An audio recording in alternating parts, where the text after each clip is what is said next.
Subscribe कीजिए are K learning channel को और बेल आइकन प्रेस कीजिए लेटेस्ट वीडियो सबसे पहले पाने के लिए।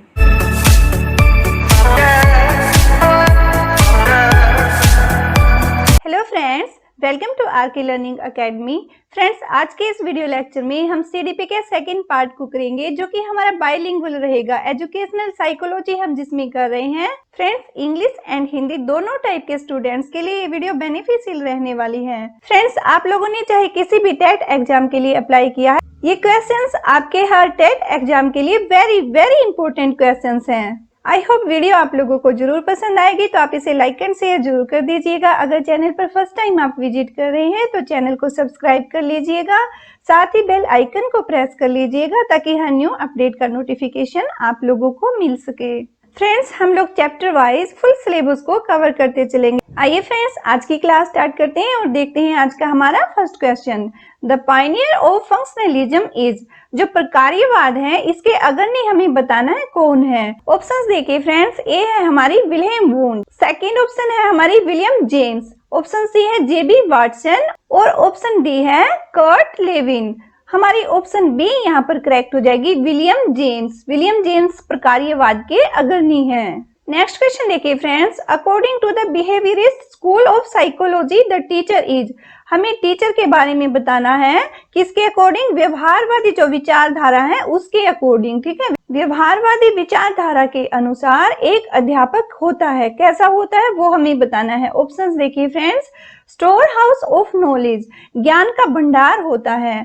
ऑप्शन बी है हमारी a leader in the classroom, कक्ष का नेता होता है। ऑप्शन सी है supervisor of children's learning activities, बच्चों की अधिगम क्रियाओं का पर्यवेक्षक होता है। ऑप्शन डी है creator of appropriate learning conditions, या फिर उचित अधिगम परिस्थितियों का क्रिएटर होता है, निर्माता होता है। देखिए फ्रेंड्स, यहाँ पर हमें व्यवहारवादी विचारधारा के अनुसार बताना है, ठीक है ना। और व्यवहारवादी विचारधारा के अनुसार जो टीचर होता है वो उचित अधिगम परिस्थितियों का निर्माता होता है, जिसे हम फैसिलिटेटर भी कह सकते हैं, जो उचित परिस्थितियों का निर्माण करता है। बच्चों की योग्यताओं को देखते हुए, उनकी आकांक्षाओं को देखते हुए, उनके इंटरेस्ट को देखते हुए, कैपेबिलिटीज को देखते हुए, बच्चों के अंदर जो भी क्रिएटिविटी की पॉसिबिलिटीज होती हैं, उनकी पोटेंशियलिटीज होती हैं, उसके अकॉर्डिंग जो क्लासरूम को हैंडल करता है वो एक अच्छा टीचर माना जाता है। और यहाँ पर हम व्यवहारवादी विचारधारा के बारे में बात कर रहे हैं, और जो आज की हमारी एजुकेशन है वो भी हमारी बिहेवियरिस्ट साइकोलॉजी पर ही बेस्ड है। तो यहाँ पर हमारे क्वेश्चन के अकॉर्डिंग भी देखिए, बिहेवियरिस्ट स्कूल ऑफ साइकोलॉजी, इसके अकॉर्डिंग हमें बताना टीचर कैसा होना चाहिए। तो यहाँ पर उसे एक क्रिएटर होना चाहिए जो कि एप्रोप्रिएट लर्निंग कंडीशंस, जो कि उचित अधिगम परिस्थितियों का निर्माण करता है, बच्चों की आवश्यकताओं को, उनकी नीड्स को देखते हुए। ओके फ्रेंड्स, तो हमारी ऑप्शन डी यहाँ पर करेक्ट हो जाएगी। व्यवहारवादी विचारधारा के अनुसार अध्यापक उचित अधिगम परिस्थितियों का निर्माता होता है। वो अपने स्टूडेंट्स की सारी कंडीशंस को देखकर ही अपने क्लासरूम का, अपने शिक्षण का प्रबंध करता है। और इसी कारण से टीचर को फैसिलिटेटर, एक सुविधाकर्ता भी कहा जाता है, क्योंकि वो बच्चों की सुविधाओं को देखते हुए ही अपने टीचिंग वे को अच्छे से मैनेज करता है। नेक्स्ट क्वेश्चन देखिए friends, the term behaviourism was first given by, जो व्यवहारवाद की अवधारणा है सबसे पहले इसको किसने दिया था उसके बारे में हमें बताना है। ऑप्शंस देखिए आप, फर्स्ट है हमारी डेविड आशुबेल, सेकंड ऑप्शन है जेबी वाटसन, ऑप्शन सी है हमारी E.L. थॉर्नडाइक, ऑप्शन डी है हमारी B.F. स्किनर। फ्रेंड्स, हमारी ऑप्शन बी यहाँ पर बिल्कुल करेक्ट हो जाएगी। जेबी वाटसन जो है, इन्होंने व्यवहारवाद का जो कॉन्सेप्ट है उसे सबसे पहले दिया था। ओके, तो व्यवहारवाद की अवधारणा को सबसे पहले प्रेजेंट करने वाले थे जेबी वाटसन। ऑप्शन बी हमारी करेक्ट हो जाएगी। नेक्स्ट क्वेश्चन देखिए friends, the relation between education and psychology is best understood on the basis of, शिक्षा और मनोविज्ञान के संबंध को निम्नलिखित में से किस आधार पर, कौन से बेस पर सर्वोत्तम ढंग से समझा जा सकता है, वो हमें बताना है। यहाँ पर उस बेस्ट वे को आप लोगों को सिलेक्ट करना है जिसके द्वारा हम बता सकेंगे कि शिक्षा और मनोविज्ञान के संबंध को सबसे अच्छी तरह से हम जान सकते हैं। ऑप्शंस देखिए फ्रेंड्स, ए है हमारी इंटरडिपेंडेंस, इन दोनों की परस्पर निर्भरता रहती है, ठीक है। ऑप्शन बी है हमारी इंडिपेंडेंस, यानी कि एक दूसरे से स्वतंत्र रहते हैं। ऑप्शन सी है हमारी इंटरएक्शन, अंतर क्रिया।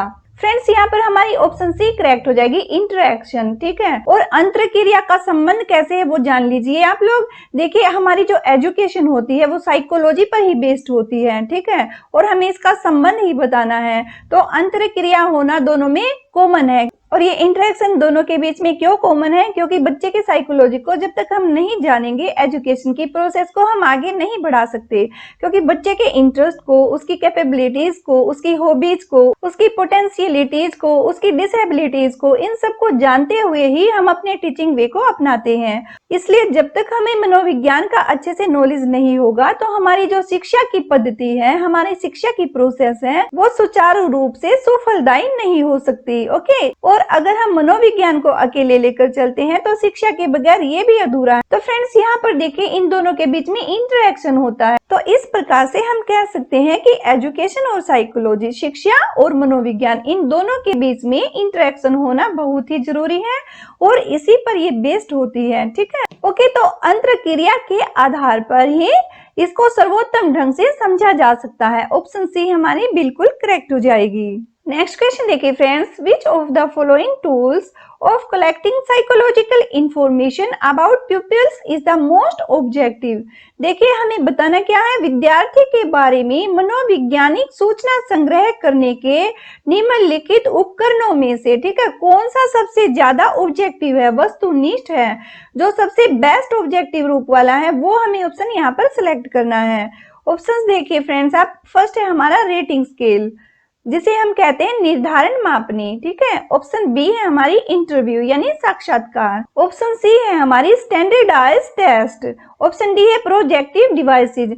स्टैंडर्डाइज्ड जो टेस्ट होते हैं उनको कहते हैं मानकीकृत परीक्षण। ठीक है, और ऑप्शन डी है हमारी प्रक्षेपित ढंग। प्रोजेक्टिव डिवाइसेज होती हैं प्रक्षेपित ढंग। हमें यहाँ पर सिलेक्ट क्या करना है, वो टूल हमें बताना है जो कि बेस्ट है, किस लिए, कलेक्टिंग साइकोलॉजिकल इंफॉर्मेशन। ठीक है, उसकी मनोवैज्ञानिक सूचना संग्रह करने के उपकरणों में से बेस्ट हमें यहाँ पर बताना है, जो कि सर्वाधिक वस्तुनिष्ठ है।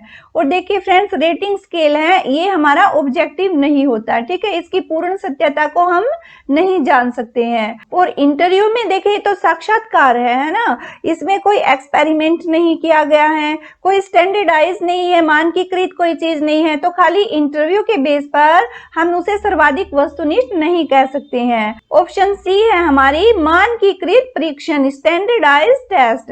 तो फ्रेंड्स जो भी चीज ओके टेस्टेड होती है वो हमारी फाइनल होती है ना, और ये जो मानकीकृत परीक्षण होते हैं ये वही होते हैं फ्रेंड्स, जो ये मानकीकृत परीक्षण होते हैं ये ओके टेस्टेड होते हैं। ठीक है, एक्सपेरिमेंट करके उसके रिजल्ट को चेक किया जाता है, जो भी इसके प्रिंसिपल्स होते हैं उनको अप्लाई करके अप्रूव किया जाता है। तो हर प्रकार से इसको टेस्ट करके ही हम मानकीकृत परीक्षण कहते हैं। तो फ्रेंड्स हमारा ये ऑप्शन सी बिल्कुल करेक्ट हो जाएगा। मानकीकृत परीक्षण जो स्टैंडर्डाइज्ड टेस्ट होते हैं उसमें ऑब्जेक्टिविटी जो होती है, वस्तुनिष्ठता, वो सर्वाधिक होती है, बेस्ट होती है। इसलिए किसी भी स्टूडेंट के बारे में अगर हमें साइकोलॉजिकल इंफॉर्मेशन कलेक्ट करनी है तो उसके लिए हमारा मोस्ट ऑब्जेक्टिव जो रहेगा वो स्टैंडर्डाइज्ड टेस्ट रहेगा, यानी मानकीकृत परीक्षण। इसमें ऑब्जेक्टिविटी होती है, इसी को हम विश्वसनीय मानते हैं, वैध मानते हैं, क्योंकि ये ऑब्जेक्टिव होता है, वैलिड होता है। इसलिए हमारी ऑप्शन सी मानकीकृत परीक्षण यहाँ पर बिल्कुल करेक्ट हो जाएगी। नेक्स्ट क्वेश्चन देखिए friends, education does not include the following resources. शिक्षा में कौन सा संसाधन सम्मिलित नहीं है वह हमें बताना है। यहाँ पर देखिए फ्रेंड्स क्वेश्चन में हमें नहीं है बताना है। ठीक है, आप लोग संसाधन से रिलेटेड जो भी ऑप्शंस आपको लग रही है उनको देखते ही टिक कभी मत कीजिएगा, क्योंकि क्वेश्चन को जब तक आप नहीं समझेंगे जब तक आपके आंसर कभी पूरी तरह से ठीक नहीं हो पाएंगे। इसलिए फ्रेंड्स आपको कोई भी एग्जाम क्लियर करना है तो सबसे पहले आप क्वेश्चंस को ठीक से चेक कीजिएगा कि उसमें पूछा क्या है। अगर आपको सकारात्मक अप्रोच के बारे में पूछा गया है तो आप पॉजिटिव वाले आंसर ढूंढिएगा। ठीक है, और अगर आपको नेगेटिव वे में आंसर पूछा है, जैसे यहाँ पर नहीं है में आंसर पूछा है, हमें इसकी पॉजिटिव नहीं, हमें इसकी नेगेटिव चीजों को देखना है। ठीक है, तो यहाँ पर आपकी जो भी ऑप्शंस है इनमें आपको जो गलत ऑप्शन मिलेगी वही आपका राइट आंसर हो जाएगा। ओके, ऑप्शंस देखिए, ए है हमारा ह्यूमन रिसोर्सेज, मानव संसाधन। ऑप्शन बी है हमारी मटेरियल रिसोर्सेज, सामग्री संबंधी संसाधन। ऑप्शन सी हमारी वाटर रिसोर्सेज, जल संसाधन। ऑप्शन डी है फाइनेंशियल रिसोर्सेज, वित्तीय संसाधन। और क्वेश्चन क्या था देखिए, शिक्षा में कौन सा संसाधन सम्मिलित नहीं है। फ्रेंड्स आई थिंक आप लोग आंसर तक पहुंच ही चुके होंगे, क्योंकि देखिए मानव संसाधन है तो शिक्षा मानव से जुड़ी हुई है, मानव संसाधन है, इसलिए हमारी ऑप्शन ठीक है ना, राइट है, पॉजिटिव है, प्लस में जाएगी आपकी। सेकेंड ऑप्शन है आपकी सामग्री संबंधी संसाधन, जो आपकी मेटीरियल रिसोर्सेज होती है, यानी कि आपको एजुकेशन के लिए जो भी मटेरियल चाहिए उसकी अरेंजमेंट करना, उसके जो भी संसाधन होते हैं शिक्षा से संबंधित, तो आपका ये शिक्षा से जुड़ा हुआ है, ठीक है ना, एजुकेशन से रिलेटेड है। ओके, तो ये भी हमारा पॉजिटिव चला जाएगा, ये दोनों पॉजिटिव हो गए। और ऑप्शन सी देखिए जल संसाधन, यहाँ पर देखिए एजुकेशन और वाटर का क्या कॉम्बिनेशन बन रहा है, कोई नहीं ना, तो यहाँ पर ये हमारी रॉन्ग ऑप्शन है, ठीक है, तो हमें रॉन्ग ही बतानी है। अभी आप फोर्थ को भी चेक कर लीजिए, ये फिर वित्तीय संसाधन, तो एजुकेशन के लिए हमें फाइनेंशियल रिसोर्सेज की जरूरत होती है, इसलिए हमारी ऑप्शन डी भी यहाँ पर करेक्ट रहेगी। और हमें तो सिर्फ नेगेटिव ढूंढना है। ओके फ्रेंड्स, तो हमारी देखिए ए भी हमारी सही है, बी भी सही है और डी भी सही है। तो यहाँ पर इस क्वेश्चन में हम तीनों को छोड़ना पड़ेगा, क्योंकि हमें नेगेटिव लेना है आंसर। तो इस क्वेश्चन से जो हमारी ऑप्शन रिलेट नहीं करती वो है वाटर रिसोर्सेज, तो यहाँ पर इस क्वेश्चन में जो हमारी ऑप्शन रिलेट नहीं करी वो है वाटर रिसोर्सेज, क्योंकि यहाँ पर जल संसाधन के बारे में बात की गई है, तो जल संसाधन और शिक्षा का कोई मेल नहीं है, इसलिए हमारी ये ऑप्शन कट जाएगी। और हमारा आंसर भी यही ठीक है, ठीक है, क्योंकि हमें नहीं में बताना है। तो कौन सा संसाधन सम्मिलित नहीं है शिक्षा में, हमारा जल संसाधन, ऑप्शन सी हमारा राइट आंसर हो जाएगा। नेक्स्ट क्वेश्चन देखिए friends, the effectiveness of A multimedia approach in teaching can be answered through. शिक्षण में बहुमीडिया उपागम के प्रभावी होने का मूल्यांकन किससे किया जा सकता है। हमें उस साधन को बताना है, यहाँ पर हमें उस मेथड को बताना है कि कौन से मेथड से बहुमीडिया उपागम के प्रभावी होने का मूल्यांकन किया जा सकता है।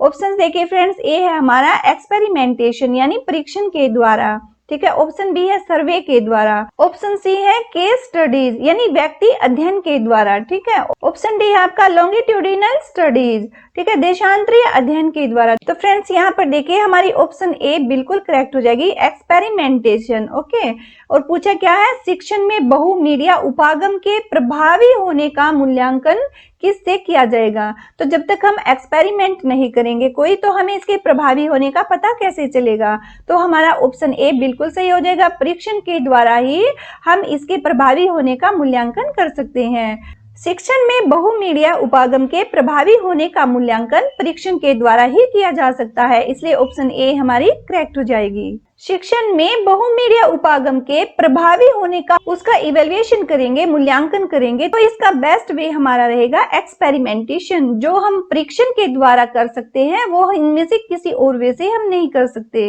नेक्स्ट क्वेश्चन देखिए friends, longitudinal studies are a type of, किस टाइप की होती है, अनुदैर्ध्य जो अध्ययन होता है वो एक प्रकार का होता है, क्या होता है।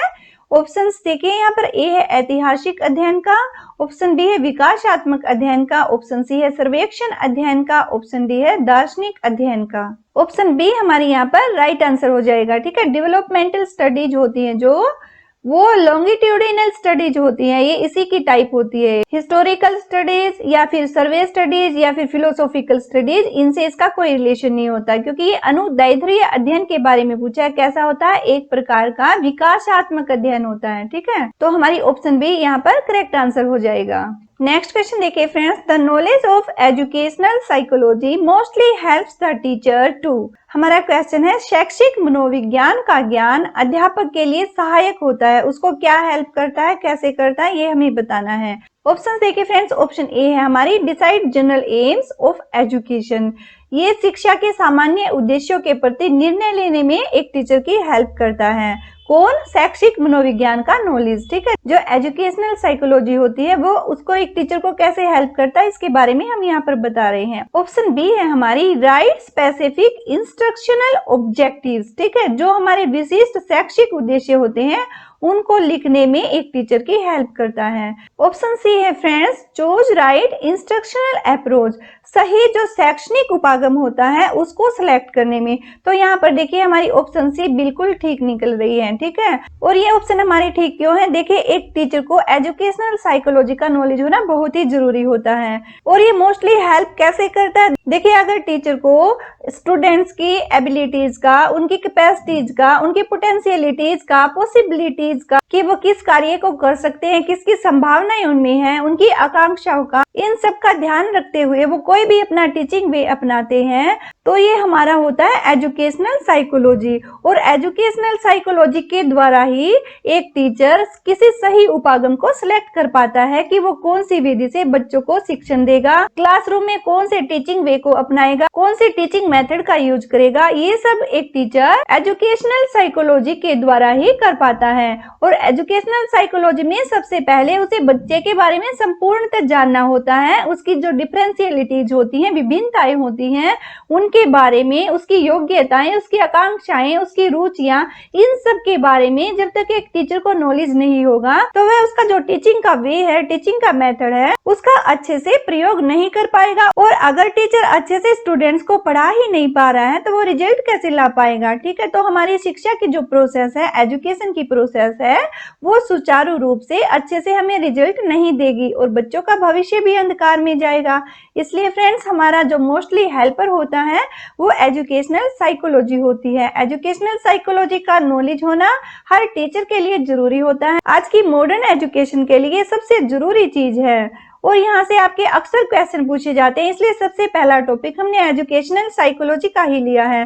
तो फ्रेंड्स यहाँ पर हमारी ऑप्शन सी बिल्कुल करेक्ट हो जाएगी।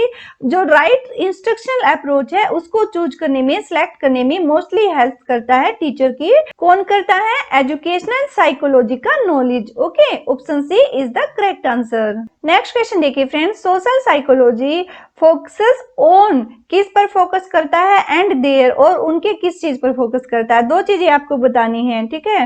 देखिए किसकी बतानी है? समाज मनोविज्ञान की। सोशल जो साइकोलॉजी, अभी हमने एजुकेशनल साइकोलॉजी के बारे में बताया, वो टीचर की कैसे हेल्प करती है।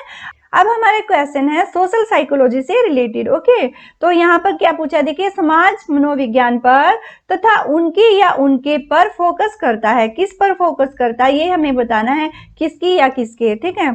तो यहाँ पर देखिए फ्रेंड्स, आप ऑप्शंस को सेट करके देख लीजिएगा, जो इसमें फिट बैठती हैं वही हमारा राइट आंसर हो जाएगा। देखिए सोशल साइकोलॉजी की पूछा है यहाँ पर समाज मनोविज्ञान, तो इंडिविजुअल्स और फीलिंग्स। तो फ्रेंड्स यहाँ पर देखिए फीलिंग्स या इमोशन का कोई रोल नहीं है, क्योंकि हम सोशल साइकोलॉजी के बारे में बात कर रहे हैं, समाज मनोविज्ञान की। ओके, तो ऑप्शन ए हमारी कट जाती है। ऑप्शन बी है ग्रुप्स या एक्सपीरियंसेस। तो देखिए यहाँ पर समूह तो मान लीजिए समाज से है जुड़ा हुआ कुछ कुछ, है ना, लेकिन एक्सपीरियंसेस का यहाँ पर कोई रोल नहीं है, क्योंकि समूह और उनके एक्सपीरियंस से हमारे समाज मनोविज्ञान का कोई संबंध नहीं है। ऑप्शन सी है प्यूपल और फीलिंग्स, यहाँ पर भी फीलिंग्स आ गया और प्यूपल आ गया, ठीक है। तो ये भी हमारी ऑप्शन कट जाएगी, कोई रिलेशन नहीं है इसका। हमें क्वेश्चन में बताना कि समाज मनोविज्ञान, ठीक है, किस पर फोकस करता है। तो फ्रेंड्स देखिए समाज है तो समाज में सबसे मोस्ट चीज होती है पीपल, ठीक है, तो हमारा पीपल तो आएगा ही, ये हमारा ठीक हो गया। तो यहाँ पर देखिए मनोविज्ञान है तो हम थॉट से रिलेटेड बात करेंगे, ठीक है ना, क्योंकि यहाँ पर इनकी फीलिंग्स की या एक्सपीरियंसेस की कोई जगह नहीं है, क्योंकि मनोविज्ञान की साइकोलॉजी की हम बात कर रहे हैं, तो यहाँ पर थॉट्स की, अप्रोचेस की बात होती है, ठीक है। तो हमारी ऑप्शन डी करेक्ट हो जाएगी। सोशल साइकोलॉजी फोकस ऑन, किस पर फोकस करता है? पीपल पर फोकस करता है, एंड देयर थॉट्स, उनके थॉट्स पर करता है, ठीक है। उनके जो विचार होते हैं लोगों और उनके विचारों पर ही ये ध्यान केंद्रित करता है, फोकस करता है समाज मनोविज्ञान। इसलिए ऑप्शन डी हमारा करेक्ट आंसर हो जाएगा। नेक्स्ट क्वेश्चन देखिए friends, who developed individual psychology, जो व्यक्तिगत मनोविज्ञान है उसको किसने डेवलप किया है, किसने विकसित किया है, उनका हमें नाम बताना है। ऑप्शन देखिए ए है Freud, B Spearman, option C है आपकी G.W. एल्पोर्ट, ऑप्शन डी है एल्फ्रेड एडलर। तो हमारी ऑप्शन डी यहाँ पर करेक्ट हो जाएगी। एल्फ्रेड एडलर जो है इन्होंने व्यक्तिगत मनोविज्ञान को विकसित किया है। नेक्स्ट क्वेश्चन देखिए friends, psychology's major contribution in education lie in, ठीक है। शिक्षा में मनोविज्ञान का मुख्यतः योगदान है। मनोविज्ञान का शिक्षा में जो सबसे ज्यादा बड़ा योगदान है, जो सबसे ज्यादा बड़ी हेल्प की है साइकोलॉजी ने एजुकेशन में, बताना है कि मनोविज्ञान ने शिक्षा को क्या दिया है। तो यहाँ पर हमारी ऑप्शन ए बिल्कुल करेक्ट हो जाएगी। शिक्षण कला के लिए एक वैज्ञानिक आधार प्रदान किया है। ठीक है। Providing A scientific foundation for the art of teaching, सबसे जो बेस्ट हेल्प दी है साइकोलॉजी ने, मनोविज्ञान ने एजुकेशन को, वो यही है कि इसने एक वैज्ञानिक तरीका दिया है। ठीक है। जो हमारी टीचिंग आर्ट है, शिक्षण कला है, उसको एक वैज्ञानिक आधार प्रदान किया है साइकोलॉजी ने। ठीक है। मनोविज्ञान ने, मनोविज्ञान के बेस पर ही अब हम एजुकेशन को आगे बढ़ा रहे हैं और इसका हमें बहुत बेहतर रिजल्ट भी मिल रहा है, क्योंकि पहले जो एजुकेशन थी वो टीचर सेंटर्ड होती थी, लेकिन जब से एजुकेशन में साइकोलॉजी के बारे में पता चला है, तो इस मनोविज्ञान के आ जाने के बाद एजुकेशन का जो सिस्टम है वह टीचर सेंटर्ड न होकर चाइल्ड सेंटर्ड हो गया है, क्योंकि मनोविज्ञान ने ही हमें बताया है कि जो शिक्षा होती है वो बच्चे के लिए होती है, ना कि बच्चा शिक्षा के लिए होता है। पहले के टाइम में क्या होता था, टीचर को ही सारी पावर्स होती थी, उसको ही सब कुछ समझा जाता था, वो अपनी मन मर्जी के मुताबिक जो उसको पढ़ाना होता था, जो रटाना होता था,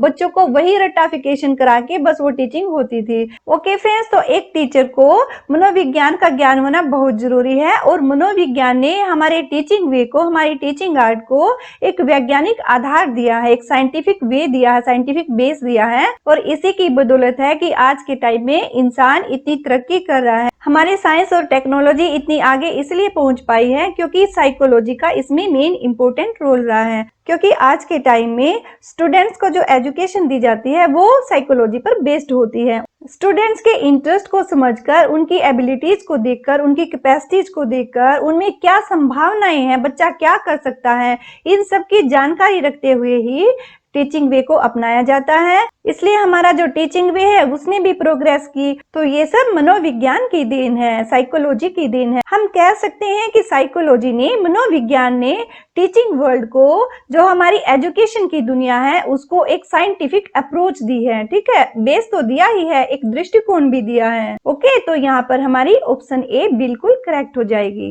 ओके फ्रेंड्स, आज के लिए हम इतने ही क्वेश्चंस करते हैं। आई होप वीडियो आप लोगों को जरूर पसंद आई होगी, तो आप इसे लाइक एंड शेयर जरूर कर दीजिएगा। अगर चैनल पर फर्स्ट टाइम आप विजिट कर रहे हैं तो चैनल को सब्सक्राइब कर लीजिएगा, साथ ही बेल आइकन को प्रेस कर लीजिएगा ताकि हर न्यू अपडेट का नोटिफिकेशन आप लोगों को मिल सके। फ्रेंड्स, आप लोग हमें फेसबुक और इंस्टाग्राम पर भी फॉलो कर सकते हैं और हमारे टेलीग्राम चैनल को भी ज्वाइन कर सकते हैं। इन क्वेश्चंस की पीडीएफ आपको हमारे टेलीग्राम चैनल पर अवेलेबल हो जाएगी। फ्रेंड्स, इन वीडियो से आप लोगों को कितनी हेल्प मिल रही है आप कमेंट सेक्शन में कमेंट करके जरूर बताइएगा। ओके फ्रेंड्स, फिर मिलते हैं नेक्स्ट क्लास में। Thanks for watching this video.